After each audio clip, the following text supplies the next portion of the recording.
Masterson. Glad to see you, Sky. Nathan, you old promoter, you. How are you, Sky? You look great. Feel great, Nathan. Just spent 2 wonderful weeks out west in Nevada. Beautiful scenery, helpful climate. I beat him for 50 G's at blackjack. 50 G's? Hey, you going to be in town long? No, I'm heading up to Montauk Point tomorrow. Montauk Point? Well, yeah, there's a lot of action there. Say, you want to come with? No, I got a lot of things to do. Hey, let's drop into Mindy's for a piece of cheesecake. They sell a lot of cheesecake. Nah, I'm not hungry. So tell me, how's Adelaide? Oh, fine. Still dancing at the hot box. I suppose you'll be getting married one of these days? We all gotta go sometime. But we can fight it. Nathan, guys like us must always remember that no matter how pleasant a doll's company may be, it must always take second place to aces back to back.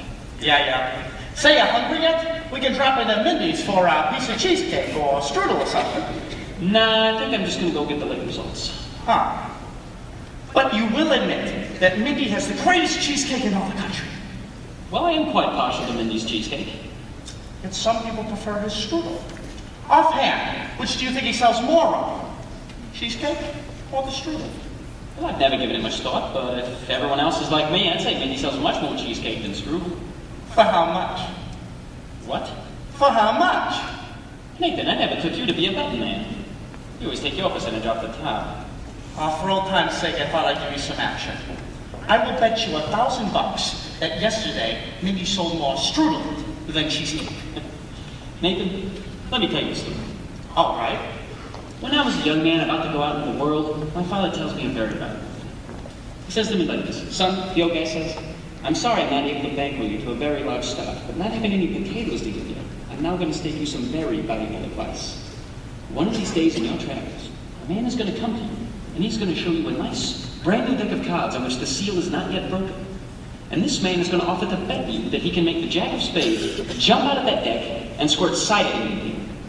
But son, do not bet this man, for sure as you are standing there, you're going to wind up with an ear full of cider. Now, Nathan, I'm not accusing you of clocking Mindy's cheesecake. Oh, you would think that. However, if you're really looking for some action, I will bet you the same 1,000 you do not know the color of necktie you have on. Well? No bet. Black and gray. Crazy colors. Nathan, we took Adelaide to the drugstore. Don't bother me. Sky. Oh, hey, how's it with you guys? Not bad. Nicely. Nathan, we took Adelaide to the drugstore, and she said to tell you that to pick her up after the show at the hot box and to not be late on shoot. Yes, dear. I mean, yes. Yes, dear. Oh, that is husband talk if I've ever heard it. Nathan, you are trapped. In Adelaide, you have the type of doll that is the most difficult to unload. But I don't want to unload her. I love Adelaide. And the guy without a doll, well, if a guy doesn't have a doll, who would holler at him? A doll is a necessity. Oh, well, I'm not putting the rap on dolls. I'm just saying that a guy should have them around when he wants to, and they're easy to find. Not dolls like Adelaide. Nathan, figure and weight for age, all dolls are the same. Oh, yeah? Yeah. And how come you ain't got one? How come you ain't got it? Shut up! How come you go into Montauk Point without one? Well, I like to travel lightly. Besides, if I wanted to take a girl to Montauk Point, there's a large assortment available. Not real high-class dolls. Any doll, you name it. Any doll. And I name her. Will you bet on that?